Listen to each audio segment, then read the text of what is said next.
Let's cook around the world. And today's recipe comes from the UK and it is Chicken Tikka Masala.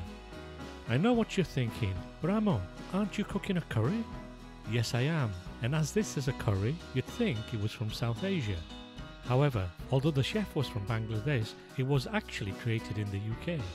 In fact, it has now become so popular, it's the country's national dish.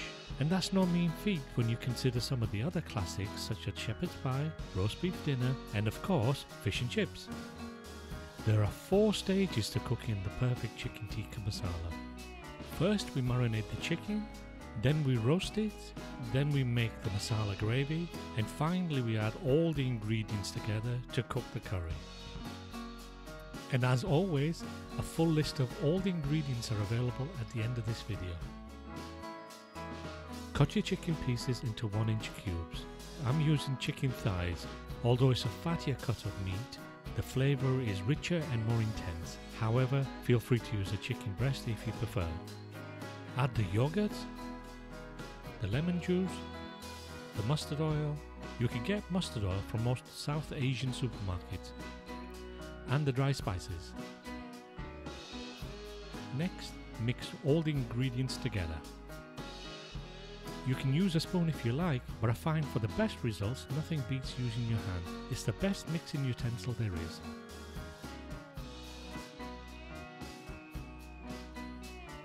Mix well, cover in cling film and refrigerate for a minimum of 2 hours. The longer the better, as it gives time for the marinade to absorb into the chicken. I left mine for over 4 hours and this is a result.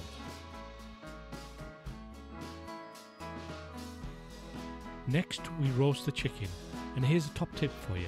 Line the baking tray with foil and there is zero cleanup afterwards. Roast in a preheated oven, 200 degrees Celsius or 400 degrees Fahrenheit or gas mark 6. For the masala gravy, we heat the oil in a pan. I'm using plain sunflower oil as it has a neutral flavour. Add the aromatics and cook for about a minute just to warm them up. Next, add your onions and fry until deep golden brown. Fry them on a medium heat. I think the biggest mistake people make when cooking a curry is not to brown the onions enough. For this, you need time and a gentle medium heat. We don't want the onions to be burnt on the outside and raw in the middle. Now add your garlic, ginger and chilies and continue to cook for another couple of minutes. Next, add the tomato puree. Add a dash of water if the pan looks a little dry and things start to stick to the bottom.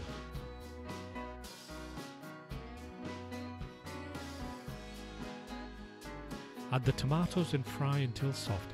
This should be about 2 to 3 minutes. Next, add all your dry spices and cook for a further minute or 2.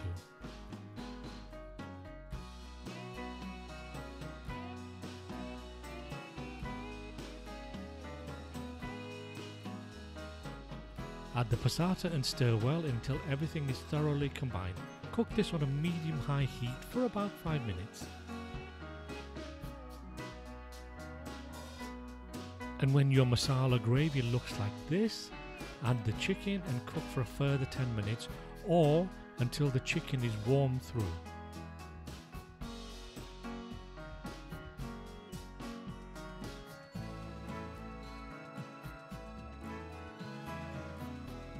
Stir on occasions to stop it sticking to the bottom.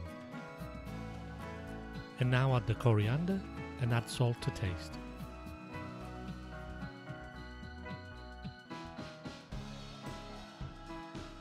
The final step is to add the cream. Allow this to heat through for about a minute or 2 and your chicken tikka masala is done. Serve this with either rice or naan. And now for the all-important taste test.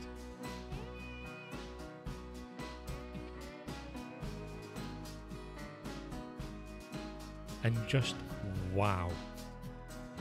You can see why this has become so popular, not just in the UK but now globally. Thank you so much for watching. Like and subscribe if you enjoyed this video.